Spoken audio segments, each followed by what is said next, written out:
নমস্কার, টিভি9 বাংলায় আপনাদের আরো একবার স্বাগত জানাই। আমি শুভজিৎ রয়েছি আপনাদের সঙ্গে। আজ দিনভর আমাদের চোখ থাকবে কোথায় আপনারা জানেন। দিল্লির দিল কোন দিকে ঝুঁকে সে প্রশ্নের উত্তর আজ পেতেই হবে, কারণ দিল্লিতে ইতিমধ্যেই ভোট গ্রহণ শুরু হয়ে গিয়েছে। আপনারা জানেন 70টি আসন, এবং এই 70টি আসনে প্রতিদ্বন্দ্বিতায় রয়েছেন 699 জন প্রার্থী। ভোটের লাইনে 1.5 কোটিরও বেশি ভোটার। প্রায় 14,000-এরও বেশি বুথে ভোট গ্রহণ পর্ব চলছে।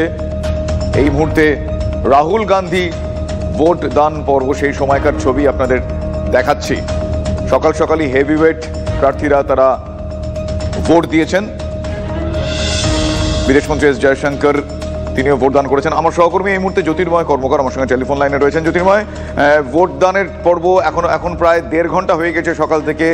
কি কি খবর আসছে আমি জানতে চাইব, আর কি কি বিশেষ দৃশ্য এখনো পর্যন্ত নজরে আসলো?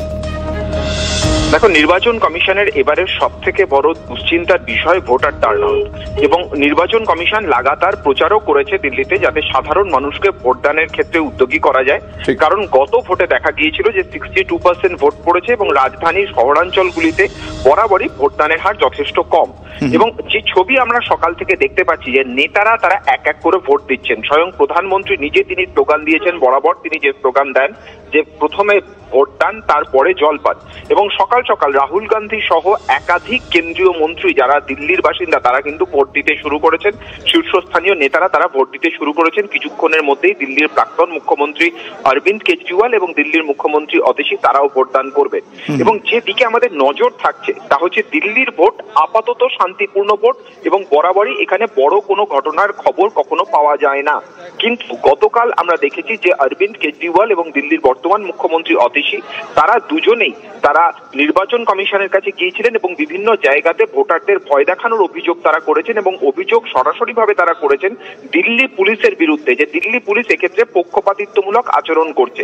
ফলত নির্বাচন কমিশন স্পষ্টভাবে জানিয়ে দিয়েছে যে কোথাও এই ধরনের পক্ষপাতিত্বের অভিযোগ যদি আসে তাহলে সম্পূর্ণভাবে কঠোর ব্যবস্থা নিতে তারা বাধ্য থাকবে।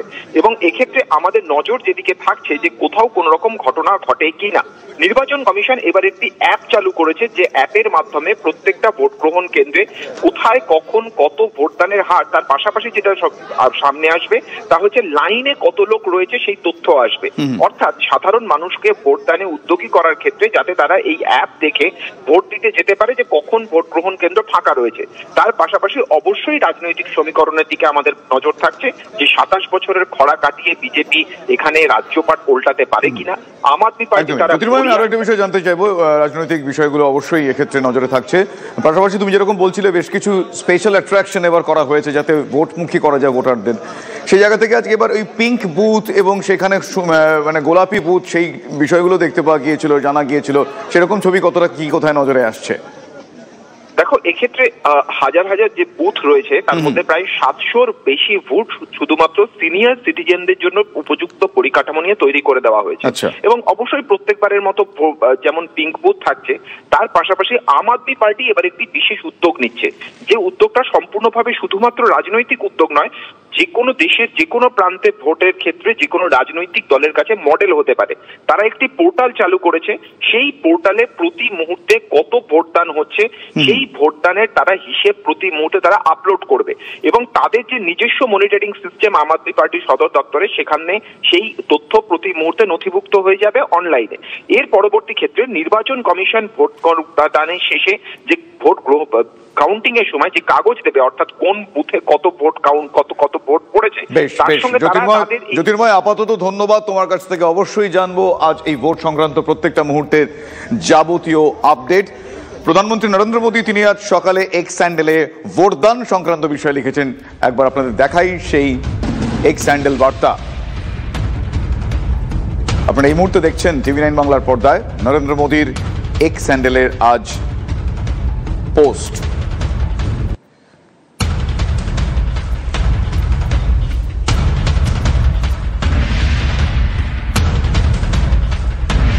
নরেন্দ্র মোদী আপনারা জানেন এর আগেও তিনি খুব স্পেসিফিক্যালি বলেছিলেন যে এবছর যারা প্রথম ভোটার তাদেরকে উৎসাহিত করতে তিনি বলেছেন যে আগে ভোট দান তারপরে জলপান, এবং আজ নতুন ভোটারদের এবং সাধারণ মানুষকে ভোট দানে আরও উৎসাহ প্রদান করতে, আরও এগিয়ে আসতে, আরও বুথমুখী হতে, তাদের এই অধিকার এই অধিকার প্রয়োগ করার জন্য আরও একবার তার এই এক্স হ্যান্ডেল বার্তার মাধ্যমে আজ সকালেই উদ্বুদ্ধ করার চেষ্টা করেছেন দেশের প্রধানমন্ত্রী নরেন্দ্র মোদী। সেই এক্স হ্যান্ডেল বার্তা তিনি যেটা লিখেছেন সেটা আমরা আপনাদের দেখাচ্ছি।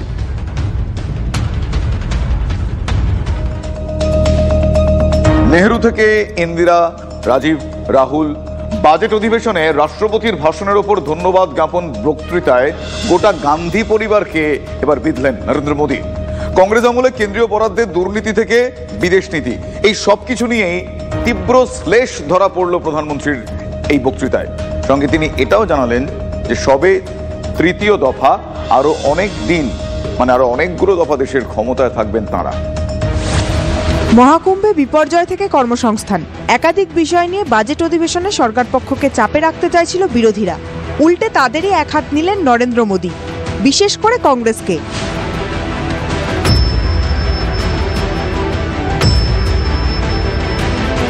आज 5 दशक तक गरीबी हटाओ के नारे सुने हो और अब 25 करोड़ गरीब गरीबी को परास्त करके बाहर निकले। ऐसे ही नहीं, हमने गरीब को झूठे नारे नहीं,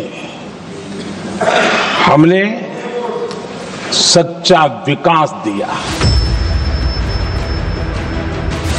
কংগ্রেস আমলে কেন্দ্রীয় বরাদ্দ কিভাবে হাতসাফাই হতো তা নিয়ে খোঁচা দিতে ছাড়েননি নরেন্দ্র মোদী। हमारे देश में एक प्रधानमंत्री हुआ करते थे,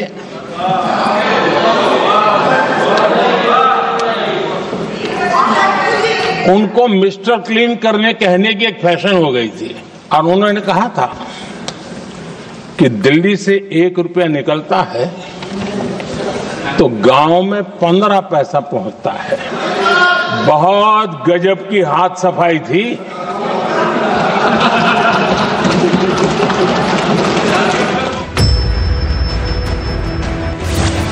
এআই বা কৃত্রিম বুদ্ধিমত্তায় ভারত এখনো অনেকটাই পিছিয়ে। সোমবার সংসদে এমনটাই বলেছিলেন রাহুল গান্ধী। মঙ্গলেই তার কড়া জবাব দিলেন প্রধানমন্ত্রী।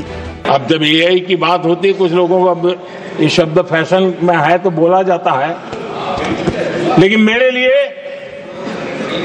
सिंगल एआई नहीं है, डबल एआई।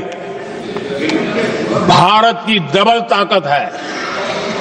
एक एआई आर्टिफिशियल इंटेलिजेंस, दूसरा एआई एस्पिरेशनल इंडिया। अपने स्कूलों में 10,000 टिंकरिंग लैब्स शुरू किए और आज उन टिंकरिंग लैब से निकले बच्चे रोबोटिक्स बना करके लोगों को चकित कर रहे हैं। সংসদে দাঁড়িয়েই ট্রাম্পের শপথ ও লাদাখ সীমান্ত নিয়ে কেন্দ্রের বিদেশ নীতির সমালোচনা করেছিলেন রাহুল। তাকে ফরগটন ক্রাইসিস নামে একটি বই পড়ার পরামর্শ দেন মোদী। বইতে নাকি পণ্ডিত নেহেরু এবং তৎকালীন মার্কিন প্রেসিডেন্ট কেনেডির আলোচনার বিস্তারিত উল্লেখ রয়েছে। जब देश ढेर सारी चुनौतियों का सामना कर रहा था, तब विदेश नीति के नाम पर क्या खेल हो रहा था, उस किताब के माध्यम से सामने आ रहा है। और इसलिए मैं कहूंगा कि जरा ये किताब पढ़िए। দিল্লি ভোটের ঠিক আগে শীষমহল প্রসঙ্গ টেনে আপ নেতৃত্বকে বেঁধেন প্রধানমন্ত্রী। তবে শুধু বিরোধীদের কটাক্ষ নয়, এদিন নিজের সরকারের সাফল্যের খতিয়ানও তুলে ধরেন মোদী। জানান 2047-এ বিকশিত ভারত প্রতিষ্ঠা করাই তাদের লক্ষ্য। ये तो अभी हमारी तीसरी ही टर्म है, हम आने वाले अनेक वर्षों तक जुटे रहने वाले हैं। মোদীর দাবি বিরোধীরা তুষ্টিকরণের রাজনীতি করছেন, কিন্তু তার সরকার জাতি, ধর্ম, বর্ণ নির্বিশেষে প্রত্যেক ভারতবাসীর সন্তুষ্টিকরণ চাইছে। Bureau report, TV9 Bangla.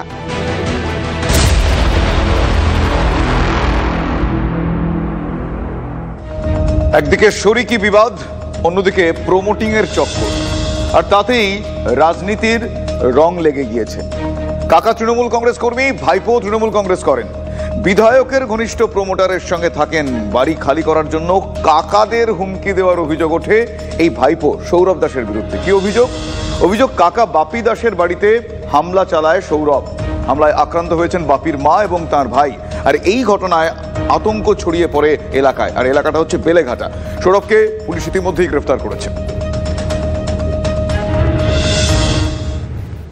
হঠাৎ এসে কথা বলতে বলতে চাপড় দিয়ে গলার মধ্যে কাটতে কাটতে বেলেঘাটায় তৃণমূলের সক্রিয় কর্মী বাপি দাস। বাপির মা ভাইয়ের ওপর হামলার অভিযোগ পরিবারেরই এক সদস্যের বিরুদ্ধে।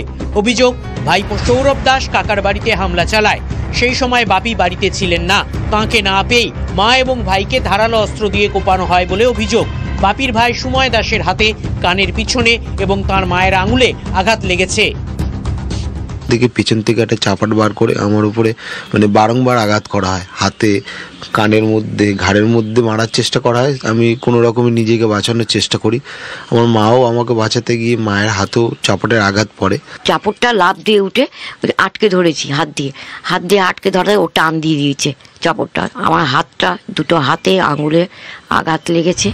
বাপির দাবি, তৃণমূল বিধায়ক পরেশ পালের অনুগামী প্রমোটার রাজু নস্করের ঘনিষ্ঠ সৌরভ। অভিযোগ, রাজু নস্কর সৌরভ দাস দীর্ঘদিন ধরে বাড়ি খালি করার জন্য তাদের বিভিন্নভাবে হুমকি দিচ্ছিলেন।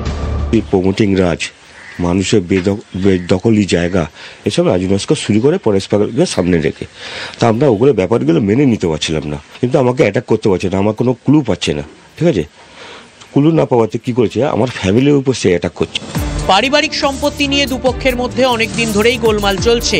সৌরভের পরিবারের পাল্টা অভিযোগ বাপি দাসের বিরুদ্ধে। তবে সৌরভ যে প্রমোটার রাজু নস্করের সঙ্গে থাকেন তা স্বীকার করে নিয়েছে পরিবার। পুরো ফ্যামিলিগত ব্যাপার এটা। আচ্ছা, এই বাপি দাস, হ্যাঁ, এটা আমার মেজো দেও।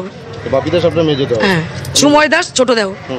মানে আপনাদের মধ্যে পারিবারিক সম্পর্ক রয়েছে? পারিবারিক সম্পর্ক। জমি সংক্রান্ত। বাড়িতে আমরা না থাকলে আমার মায়ের ওপর এসে আমার কাকারা ঠাকুমারা অত্যাচার করে, বাড়ি থেকে বার করে দেবো, টানাটানি, মানে যাচ্ছাতেই অবস্থা।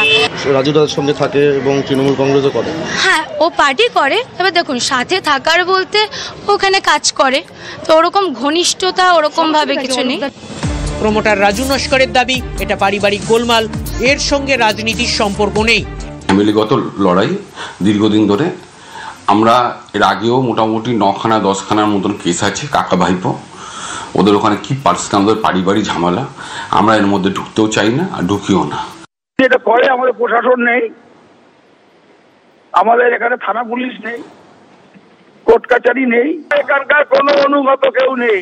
এদিকে প্রমোটার রাজু নস্করের বিরুদ্ধে সুর চড়ালেন বিজেপি নেতৃত্ব।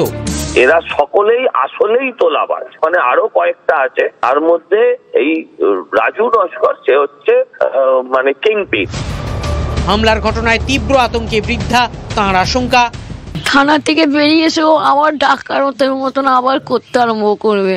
যতদিন ওর হাতে রয়েছি হয়তো কোনোদিন এসে হয়তো কেটেই ফেলে দেবে আমাদের, এইভাবেই মনে আমাদের মৃত্যু হয়ে যাবে। বেলেঘাটার শাসক দলের কর্মীদের মধ্যে গোলমাল নতুন নয়। পঞ্চায়েত ভোটের আগেও 34 নম্বর ওয়ার্ডে 2 শিবিরের গোলমালে পার্টি অফিস ভাঙচুর, গুলি চালানোর অভিযোগ পর্যন্ত ওঠে। বারবার অশান্তির ঘটনায় অতিষ্ঠ এলাকাবাসী। সুপ্রিয় গুহর রিপোর্ট, TV9 বাংলা।